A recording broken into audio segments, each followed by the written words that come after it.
The idea, insight, or secret you need for massive impact is just moments away.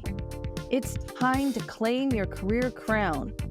The podcast where business owners and entrepreneurs share the keys to the kingdom to help you open the vault to your greater success.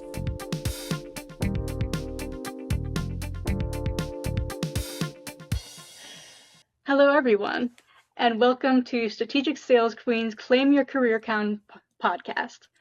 I'm Rachel, and I'm your host today, and I'm joined by the one and only Strategic Sales Queen, Lynn Whitbeck, your typical host.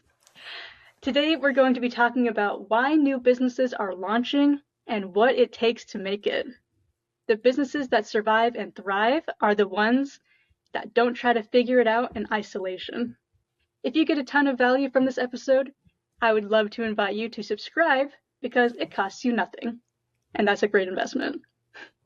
Lynn is the founder and CEO of Strategic Sales Queen, Amazon bestselling author, speaker, and typical host of Claim Your Career Crown and the Get More Clients show. She has been seen on NBC, USA Today, HuffPost, Chicago Tribune, and more.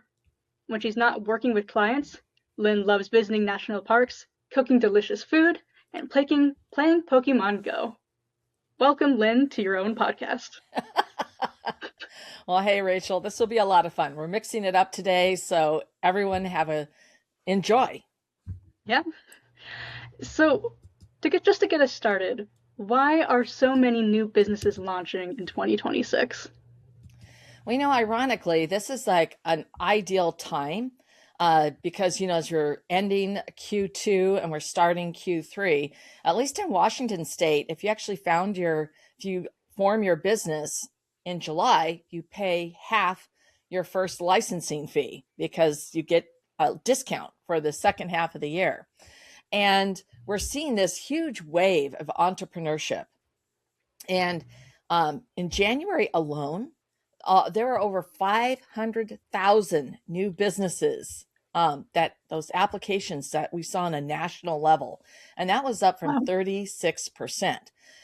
And I think there's a lot of different reasons for this. Obviously our marketplace is changing.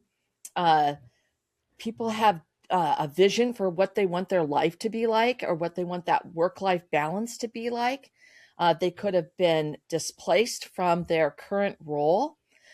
There's just a lot of different reasons, but I think a lot of people, it's an inner purpose and a desire to really live their best life. And that includes how they help and serve others. And creating their own business is one way to accomplish that. That's fantastic. And I think that's actually a really good way to approach founding a business, by taking your best lessons and experiences and talents and using them to serve others. I love that perspective. Now, we know that starting a business is pretty difficult. You have to put together a whole business plan, find all the resources that you need.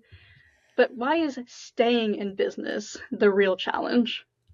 Yeah, well, starting a business is easier than ever. I mean, you can literally go online to get your business license, right?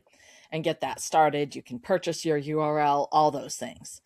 But the stats still play out that people don't stay in business. So many businesses fail.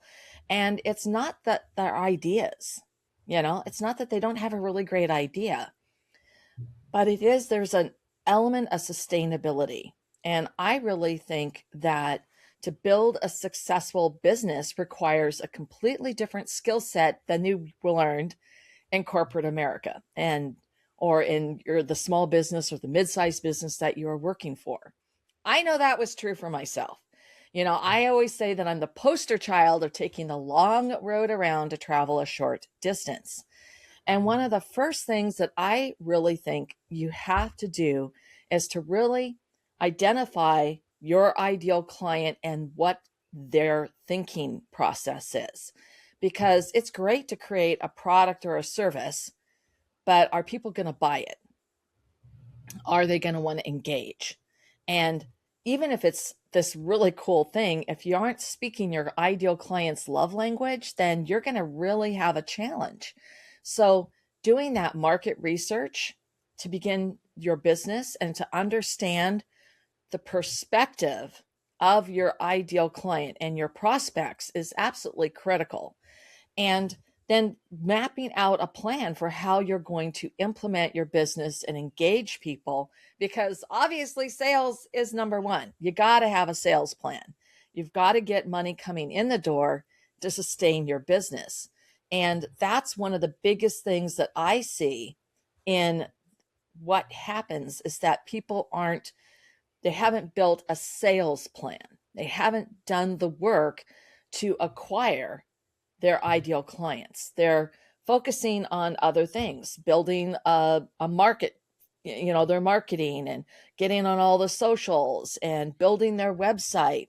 And they're not paying attention to bringing money in the door. And you've got to make that cash register ring. Right. And I know that we get so caught up in putting out all these little fires as we're just getting things set up. We kind of can get lost in ourselves and stop thinking about what our clients would actually want or need. So is any of those or something else the biggest early mistake that people make when starting and running their own businesses? I definitely think not having a plan is absolutely critical because it's so easy to be distracted by everything. This morning, I was telling Rachel about an experience I had. I had done a speaker training on Friday, and it was not that it wasn't a good training, but the person who was giving it was, I talk fast. She talked at least 10 times faster. I felt overwhelmed by the information that she was just pouring into us, which was good information. But once again, then you get this like, okay, well, now should I be doing this? And is that a distraction? And this is what happens. We have so much coming at us, whether we're attending a live event, we're on a webinar or a Zoom training, or we're meeting with somebody who could be a potential great partner. There are just more than ever things just bombarding us. The email alone, phone calls, social media, all of the things, the billboards as you drive down the freeway, whatever it is, it's a lot. And so having that plan and really having identified the roadmap that you're going to take and the journey helps you not get distracted by the attractions on the side of the road, So, and there are times where that attraction on the side of the road is like, you realize this is a detour I want to take. This is going to add value to my overall journey. And this isn't an actual distraction. The timing is correct to do this. Mm-hmm. But other times we have to take that step back, and it's just like, okay, there's so much I could be doing. What makes the most sense for me, my business, and my ideal clients? It's like a 3 circles, that Venn diagram, and what's in the center. Okay. And if you're not hitting that center patch of bringing all 3 of those pieces together, then you're just a hamster on a wheel, and you're running and you're running and you're running. And ironically, you're not getting anywhere.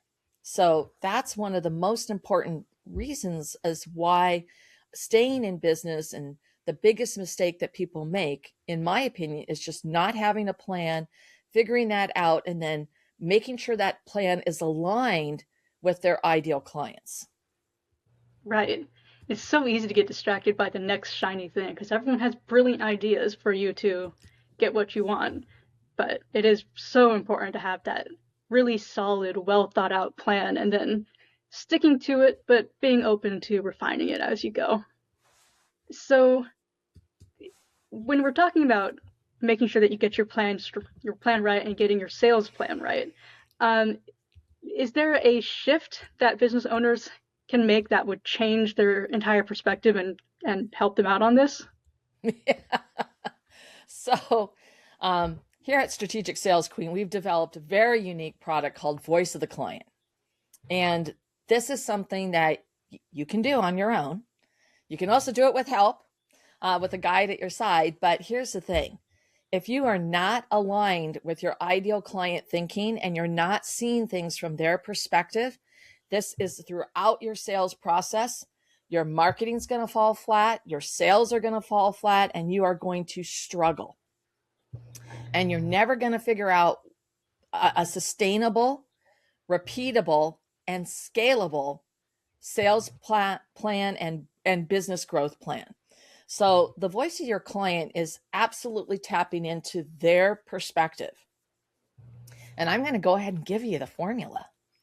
I'm going to give it to you. So it's a 6-step formula. And the first thing that you have to do is you have to identify where your client's at right now. What's the pain? What's the problem? What's the solution they're seeking? What's the pain in their side? The thing that keeps them up late at night? What is that, what I call what they want, need, or lack? Where are they at right now? What's that gap look like? All right. Now, the next step is what's going to be that catalyst that makes them recognize they have to make a change. Sometimes it's internal, but sometimes it can be your own messaging that makes them recognize, like, they don't have to live like this. They don't have to have their business running like this. They can make a change. What's that catalyst? And you absolutely want to understand the catalyst from your client's perspective as to why they're attracted to you and they've connected with you. And then why did they decide to hire you? Now, you may be thinking, well, how do I find out? Well, if you've done any work at all with clients, you ask them. Okay? You start by asking your own existing clients. Now, that decision to start working with you, what was that like? What was the experience like? And what were those initial results that they got? How did it make them feel? You've got to tap into their feelings all the way through on every one of these phases, because people purchase on their emotions first and they rationalize it later. And you also have to understand their motivations that are wrapped up in that. The most buttoned down person, the most dry, calm, seemingly emotionless human being is still a creature of their emotions. All right. They're there and they're under the surface, but they're there, and you've got to understand them, and you've got to be able to tap into them, then their emotions and their motivations of what drives them and what helps them make those decisions, the catalyst, right, to move forward. And then their experience of working with you and those initial results. What are the things that how they feel after 30 days? Immediate results that they can get. We live in a very accelerated timeline these days. People don't want to wait 6 months to get a result. It's like right now. I mean, people leave websites if they don't click through immediately. It's like, okay, I don't have time while this thing churns. So you've got, what are those immediate results that they're going to get? What have been the long-term results that they're receiving? What have they really seen for their either themselves, their business, their team, their community, wherever your product or service fills that gap? And what's that? Where are they able to get to at the end of that? What's the new future look like for them?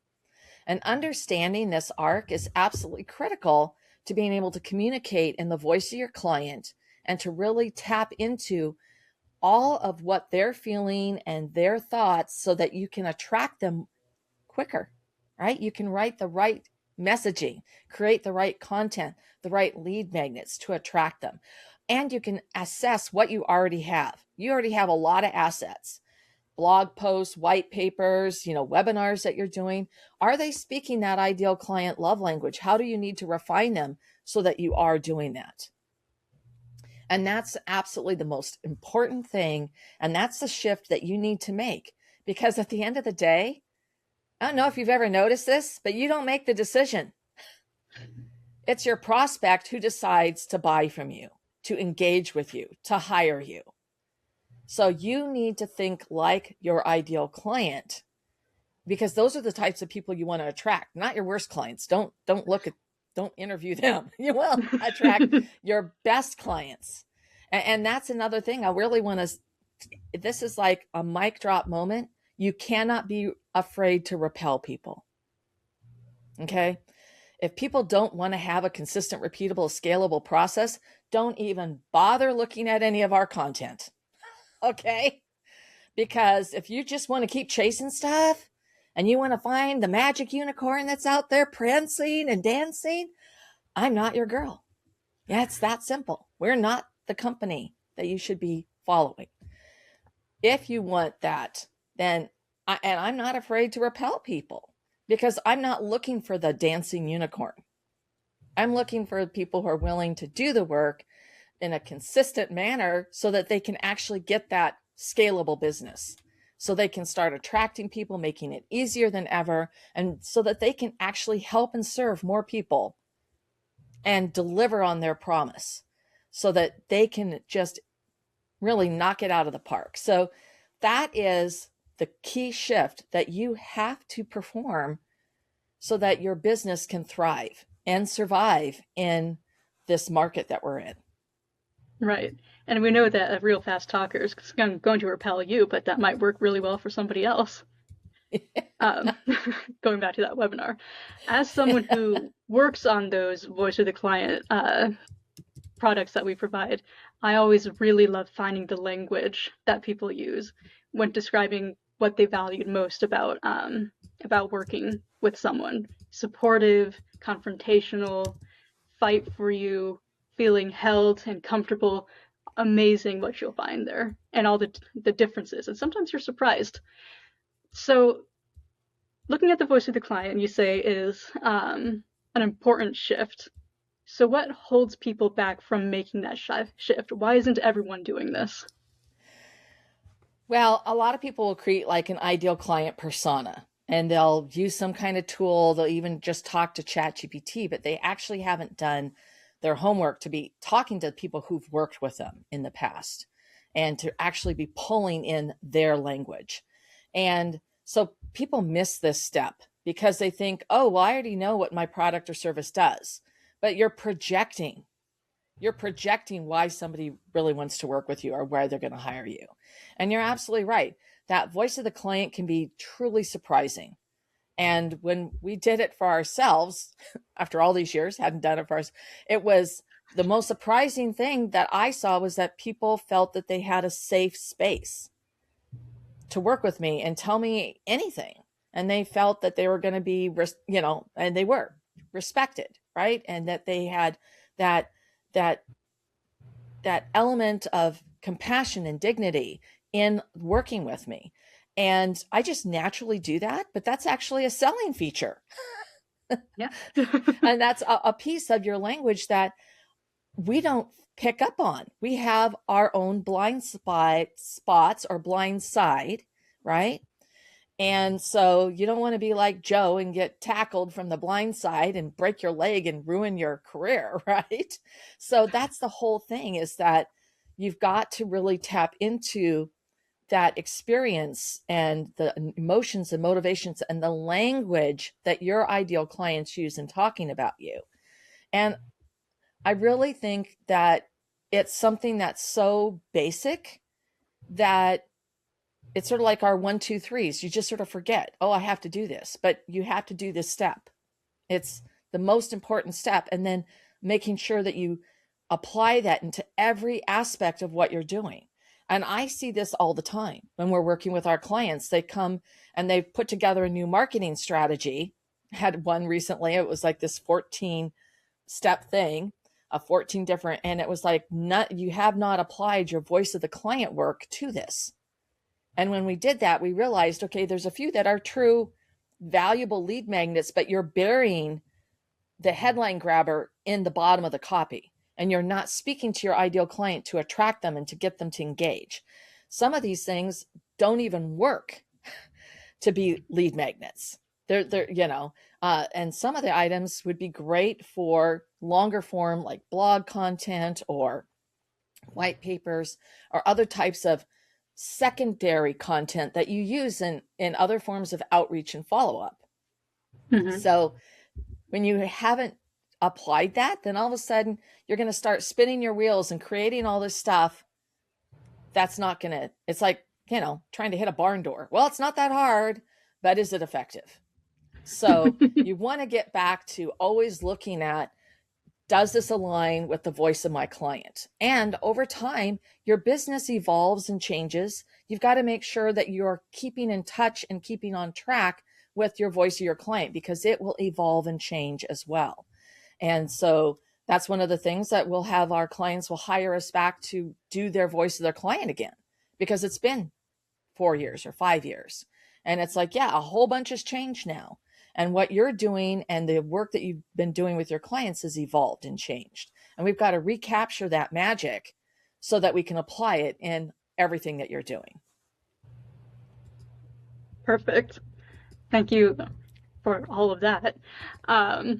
So you've brought us through a lot of important information here. The importance of having a plan, especially a sales plan, and the shift that you have to take with considering the voice of your client and finding out what that voice is. But what can listeners do about surviving and thriving in their businesses right now? What should they do next? Yeah, the absolute first thing that you've got to do right now is just get in tune with that voice of the client language. So look at the current reviews that you have. I mean, whether they're on Yelp, Google, LinkedIn, Facebook, wherever they're at. Have you put them on your website? Have you done any video testimonial work? I mean, anything that you've got, gather that all together, get it in a spot. Are they at different types of products or different types of clients? Sometimes we have different types of product lines or funnels, right? For different types of offers that you do or different types of product lines. You know, somebody who's going to buy a Ford Explorer is not necessarily going to buy a Leaf, right? I mean, they're very different cars, right? So get those buckets aligned and get that organized. So now what's the business that you really want to go after and that you want to pursue that's more profitable for you, that's gives you longer term clients, repeatable business. I mean, what's the business? And then focus on that first and get that voice of the client really put together so that now you can leverage that in the outreach that you're doing so that you're attracting your right clients. You're going to where they're going to be hanging out, making connections with them, and then starting them down that path of how you connect with them, the discovery questions that you ask when you have conversations with them, the follow-up that you do, even down to the negotiation and closing the sale and onboarding new clients. All of that comes out of the voice of the client. Yes, it's so important. And sometimes it starts so simply, just collate all those reviews into one document somewhere. Lynn, thank you so much for sharing why new businesses are launching and what it takes to make it. Will you share with our listeners how and where they can find out more about you? Like here? Yeah. You can literally go down and look at our show notes to connect with us. But, I've got something that is really going to be helpful to the audience. And if you don't have it yet, go ahead and grab the Get More Clients checklist.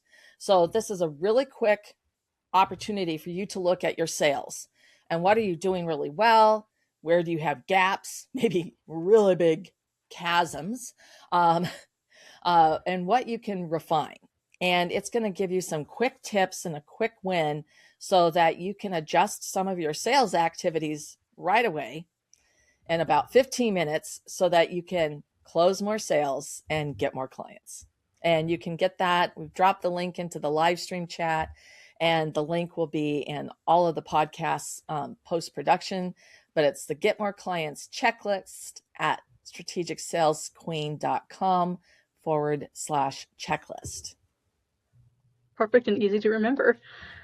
Thank you so much, Lynn, for being a guest on your own show. And thank you so much to our wonderful listeners. This has been such an informative discussion, and I hope you go out and take a lot of this advice with you as you move forward today. Bye, everyone. Bye-bye. What was your biggest takeaway from this episode? I would love to hear about it. It's important to support the things you love. If you loved this episode, a 5-star review helps keep the podcast coming to you. Also, if you want to get more sales strategies to grow your business, make sure you subscribe right now. And if you want to get results even faster, I invite you to download my sales strategy checklist at strategicsalesqueen.com/checklist. This has been Lynn Whitbeck, your strategic sales queen and host of Claim Your Career Crown. I'll see you next time.